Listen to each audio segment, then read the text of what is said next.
Hi, I'm Richard Watts, founder of HR Maritime. Welcome to Commodities Brief, the show all about commodity trading in partnership with Dukascopy TV. Today we're going to be having a look at the different types of commodities, and so commodities can be split up into various different segments. We can either split them down into soft, hard, oils, or we can look at agri, metals, liquid, and so it really depends how we're looking at it. So for this we're going to look at agricultural goods, then we're going to have a look in the next episode at metals, oil and minerals, and then we're going to look at liquid commodities and oil. So as far as agricultural commodities are concerned, what we're really talking here about is commodities that have been grown and farmed.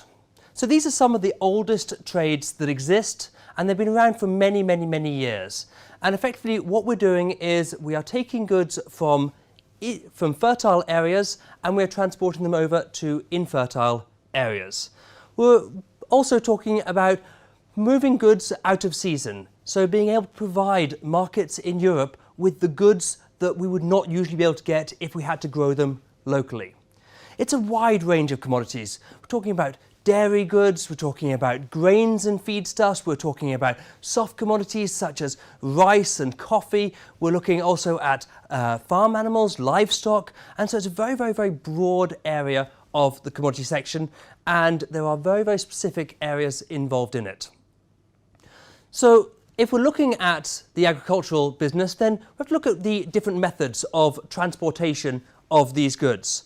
So we have bagged commodities, and so goods that are transported as bagged commodities, these often need to be handled physically by labourers. So they'll be going into vessels and physically loading these bags into cranes and taking them out. It's very, very laborious, and we tend to see it in areas which are less developed. These bags will usually be about 50 kilos.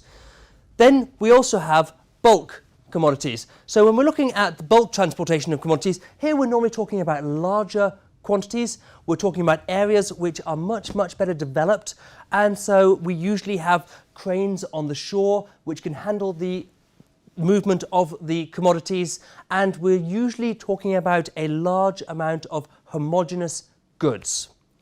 Then we also have commodities which are transported by container, and so these are commodities which are maybe more fragile, where there is more chance of them being damaged, where we are transporting them in smaller lots. And we'll get into it a little bit later, but we're seeing a rapid movement of commodities from bulk or bagged to being transported in containers.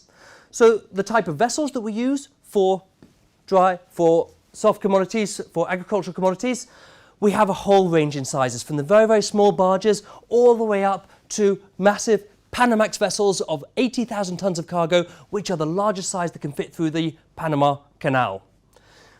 In terms of agricultural commodities, we also have a number of risks. The two major risks are probably going to be mould and infestation by insects. And so it's important to be aware of the water content of the commodities and also to fumigate those commodities on a regular basis. That's all we have time for in this episode of Commodity Brief. I'm Richard Watts. I hope you've enjoyed it. It's been in partnership with Dukascopy TV. Please click back soon.